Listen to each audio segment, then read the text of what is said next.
Film dimulai dengan memperlihatkan segerombolan pasukan intelijen yang dipimpin oleh Tiger sedang melakukan operasi penumbangan musuh negara yang bernama Johnny. Aksi tersebut diperintahkan langsung oleh seorang tokoh sekaligus calon presiden dengan catatan korupsi tinggi yang bernama Matima melalui pimpinan intelijen di negara tersebut yang bernama Mole. Dalam misi ini, Matima meminta Johnny harus ditangkap hidup-hidup agar dia dapat diadili dan dihukum seberat-beratnya karena dia telah mencuri data rahasia milik negara. Teams are in position, ma'am. Johnny Klein is on our sides. Kelompok Tiger mulai membobol rumah Johnny dan menyisir seluruh sudut ruangan. Senyap tidak ada mamalia di rumah tersebut sampai Tiger menyisir lantai 2 dikagetkan dengan munculnya pria tirus yang tiba-tiba menyerangnya. Baku hantam antara dua lelaki itu pun terjadi tidak berlangsung lama. Sadar akan kalah senjata dan jumlah, lelaki tirus tersebut pun memutuskan untuk kabur. Akan tetapi, sebelum dia berhasil menyelamatkan diri, dia ditembak oleh salah satu anak buah Tiger.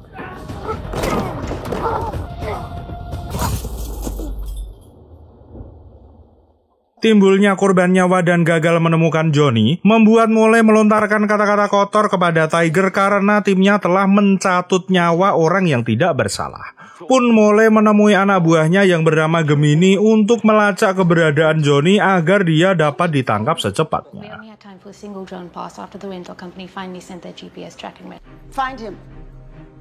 Sorenya, Mole mendatangi calon presiden Matima di kediamannya untuk melaporkan situasi terkini. Wajah kecut Matima terlihat jelas setelah mendengar kabar dari Mole. Matima pun memberi motivasi final kepada Mole. Apabila dia berhasil untuk menangkap Johnny hidup-hidup, Mole akan mendapatkan tiket ke Korea gratis untuk belajar fashion dan belajar bahasa lokal di sana. And if you want to sit at the table, you might have to get those hands dirty. Mari Patrick kenalkan dengan tokoh utama kita di film ini, yaitu Zuko. Dia dulu tergabung dalam organisasi Al-Qabulan yang memiliki tugas spesifik menghabisi pejabat korup. Pada hari itu, dia didatangi Johnny untuk meminta bantuan karena dia menjadi buronan pihak intelijen. Makian 1-2 kalimat pun terlontar dari mulut Zuko sambil menyuruh Johnny pergi. Zuko menjelaskan bahwa dia tidak mau kembali ke organisasi Al-Qabulan karena dia belum move on atas peristiwa 2 tahun yang lalu, di mana dia mengeksekusi target di hadapan anak korban yang tentu saja membuat batin Zuko berteriak keras karena dia kini memiliki seorang anak. Papa!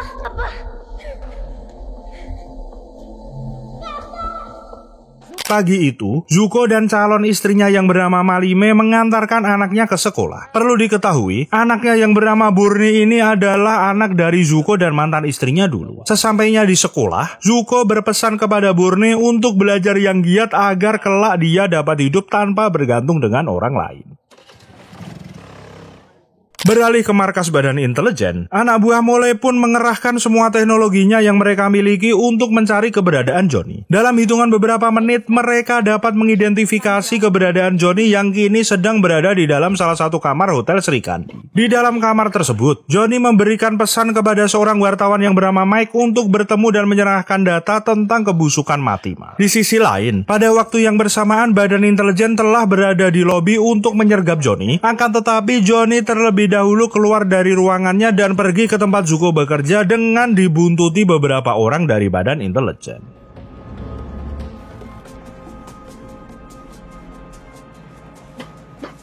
Melihat Johnny di hadapannya, tentu saja membuat Zuko betul-betul muak. Belum sempat terlontar kata-kata kotor, Johnny kembali meminta Zuko untuk menjunjung tinggi sumpahnya di organisasinya dulu, sembari memberikan sebuah kunci loker bandara yang berisi semua file tentang kebusukan Matima di masa lalu. Those files. Those files are insurance. I don't care. Oh my God. I don't care. Johnny, there's a locker at the airport. We have a new target. Shadow him. He just put something in his pocket. The birthplace of Akibola. Friday is D-Day. I can't, Johnny. Johnny yang telah mengetahui dirinya dibuntuti memutuskan untuk memisahkan diri dengan Zuko dengan Tiger yang diperintahkan untuk mengikutinya dari belakang. Aksi kejar-kejaran antara mobil lintas merek pun terjadi hingga Johnny harus terpepet di ujung jalan layang setengah jadi, di mana daripada Johnny hidup dengan mendekam di Hotel Prodeo, dia lebih memilih untuk bunuh diri.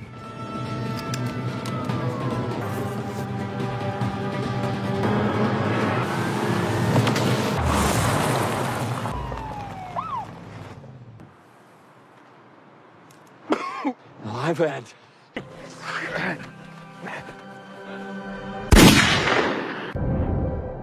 Dalam keadaan dibuntuti, Zuko menemui Malime di pasar. Melalui saluran telepon, Zuko berpamitan kepada Malime untuk menyelesaikan sesuatu demi kebahagiaan Malime juga. Tumpah seketika air mata Malime mendengar ucapan romantis Zuko yang padahal Malime tidak tahu menahu tentang masa lalu Zuko.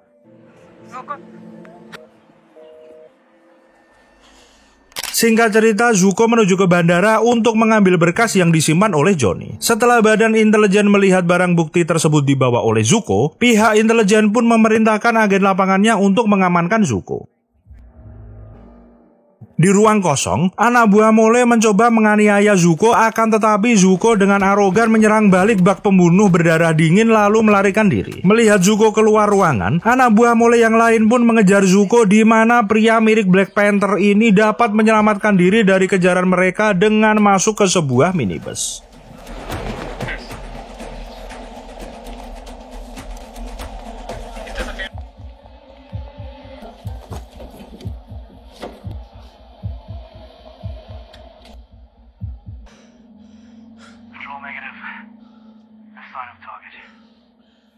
Sambil mengupas mentimun, Malime sedang galau carut-marut karena ulah Zuko yang meninggalkannya tanpa alasan, di mana setelah itu Malime kedatangan badan intelijen yang ujuk-ujuk menangkapnya dan dibawa ke markas. Setibanya di markas, Malime diinterogasi tentang keberadaan Zuko. Mendengar cecaran pihak intelijen, Malime hanya dapat plonga-plongo dan menangis karena memang pada faktanya Malime ini tidak tahu tentang masa lalu Zuko dan apa yang sedang dia lakukan. Wasn't no terrorist. The sooner you can get back to your son, the sooner you tell me the truth. Why does he not talk about it? Because I don't ask. Because Zuko knows there's only room for love in our house. Please, my boy.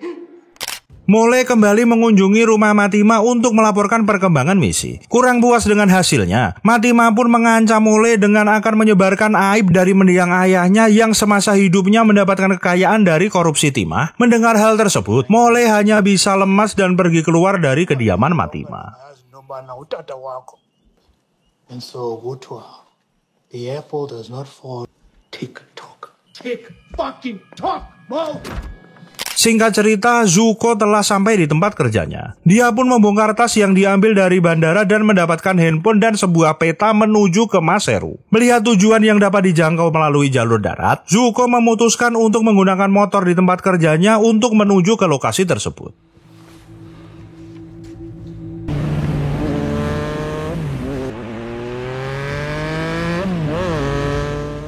Di sebuah bar, Mike yang dalam keadaan setengah sadar mendengar berita tentang kematian Johnny Klein. Dia pun bergegas kembali ke kantor dan menghubungi penyidik kepolisian menanyakan perihal kevalitan berita tersebut, dan dari situ Mike ini mengetahui bahwa target badan intelijen saat ini adalah Zuko. Donor. Listen, you the I.O. on the Johnny Klein suicide from yesterday, right? Yeah. APB on Zuko Kumalu. And he didn't even break a sweat. Shit. Di tengah perjalanan, Zuko beristirahat sembari menghubungi Gemini yang dari sini terungkap bahwa Gemini adalah bagian dari organisasi Alka-Bulan. Gemini menjelaskan bahwa Zuko sekarang resmi menjadi buronan nomor 1 di negara. Selain itu, Gemini mengungkapkan bahwa Malime kini ditahan pihak intelijen, di mana Gemini berjanji kepada Zuko dia akan menjaga Malime dan Burne agar Zuko dapat menjalani misi dari Johnny dengan tenang dan fokus. I'm coming back. No. Focus on the mission. He'll be all over the news tomorrow. They can try. Dari markas intelijen, kini mereka berhasil menemukan pergerakan Zuko, di mana intelijen telah menutup seluruh jalur darat menuju Maseru demi bisa menangkap Zuko. She knows something.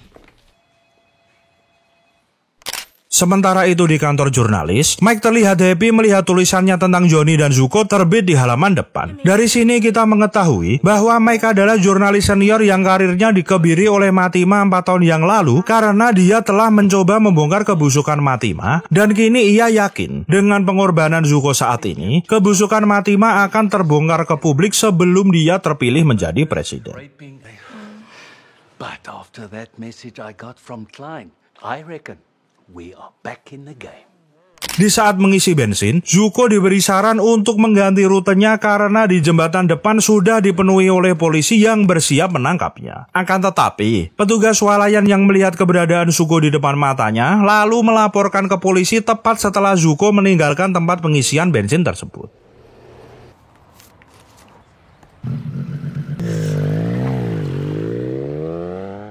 Merespon laporan dari warga sipil, Tiger dan timnya pun menghadang Zuko dari arah yang berlawanan. Melihat Tiger di depan matanya, Zuko menambah kecepatan tanpa ada rasa takut sedikit pun. Tembakan-tembakan pun tidak ada yang mengenai tokoh utama seperti film-film pada umumnya, di mana Zuko dapat menghindari hadangan dari tim Tiger dengan meledakkan tabung gas yang kebetulan melintas di jalan tersebut. Pergulatan pun masih berlanjut dengan Tiger mencoba melumpuhkan Zuko dari helikopter. Lagi-lagi Zuko seperti manusia kebal dihujani tembakan-tembakan dari helikopter, yang mana pada momen yang tepat pria bermental baja tersebut melakukan serangan balik dengan menembak jatuh helikopter dari tim Tiger.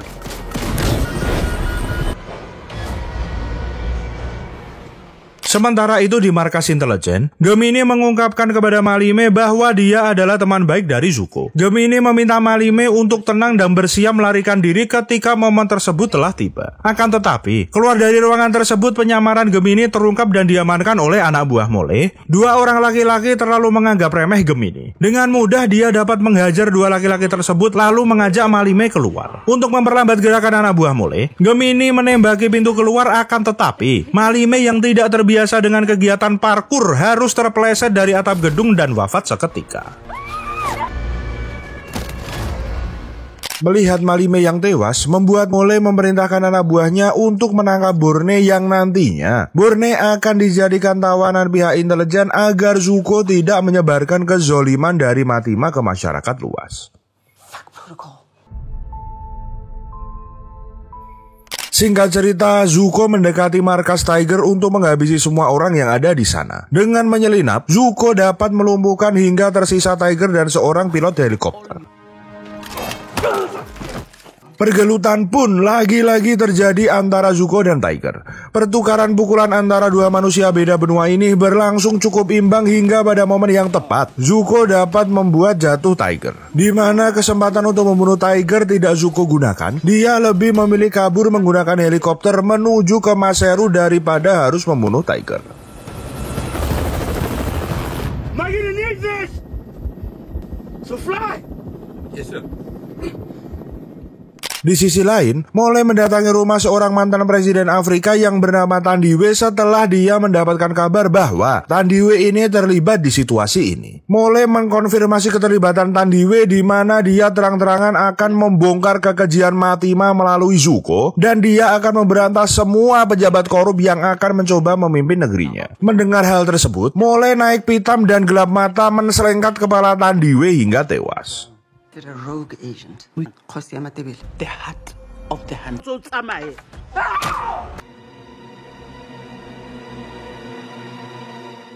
Sampai di Maseru, Zuko mendapatkan perawatan oleh anggota organisasi Alkebulan. Dengan kombinasi ramuan herbal rahasia dan rebusan daun ketapang kering, luka Zuko dapat pulih hanya dalam waktu semalam. Fisik yang telah bugar seperti sebelumnya membuat dirinya ingin kembali ke kota untuk menyelesaikan misi, dan sebelum dia pergi, dia dibekali tombak yang selalu dia pergunakan dulu sewaktu masih aktif di organisasi Alkebulan.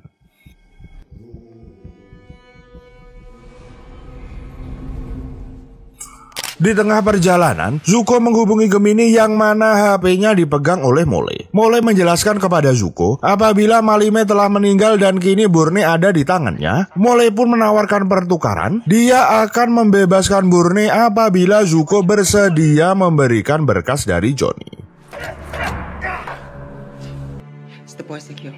Place as tight as a tick.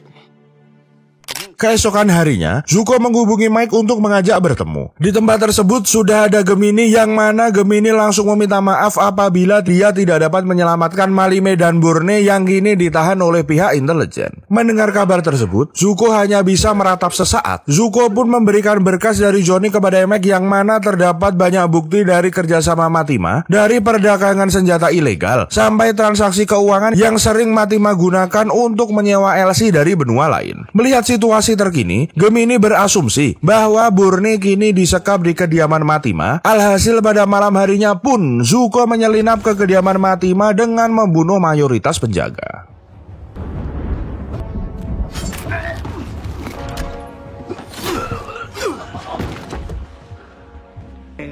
Sesampainya di dalam, Zuko langsung menodongkan tombaknya ke leher Matima sembari meminta kembali anaknya. Seakan tidak takut dengan tombak yang tersangkut di lehernya, Matima bersesumbar bahwa Zuko akan mati dalam hitungan 10 menit lagi karena pasukan intelijen telah menuju ke rumahnya. Tidak goyah dengan ancamannya, Matima memberikan penawaran uang senilai 500 juta dolar untuk mendapatkan file dari Johnny, akan tetapi Zuko masih tetap pada pendiriannya.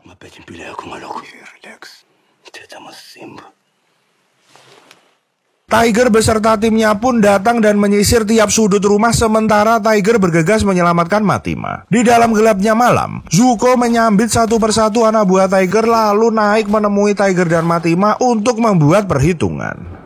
Pergelutan final antara dua makhluk hidup gentle pun berlangsung di bawah derasnya hujan. Zuko tanpa ampun mensikat abang Tiger yang telah berani menyandera sang anak, yang mana tepat sebelum Zuko menyambit Tiger untuk terakhir kalinya, mulai datang dengan membawa Bourne yang mana belum sempat dijadikan tawanan. Bourne dapat dengan gesit kabur menghampiri Zuko.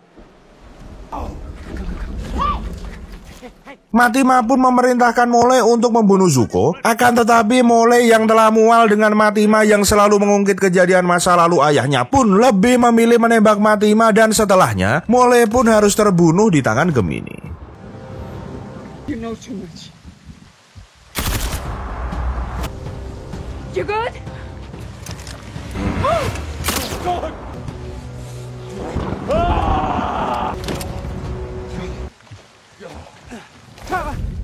Setelah misi selesai, Zuko memutuskan untuk meninggalkan organisasi Alkebulan dan lebih memilih pergi ke Berlin untuk membesarkan Bourne dan mencari kekasih baru. Dan film pun tamat. Tidak diragukan lagi, keluarga memang tempat terbaik untuk kita pulang. Terima kasih untuk Dani Darwis dan seluruh penonton di channel ini. Kritik, saran, dan request bisa kalian tulis di kolom komentar ya. Selamat merayakan Idul Adha bagi teman-teman yang merayakan. Tulis di kolom komentar dong, emak kalian masak apa ketika waktu Idul Adha. Sekian video kali ini. Patrick beserta kru undur diri. Wassalamualaikum dan bye-bye.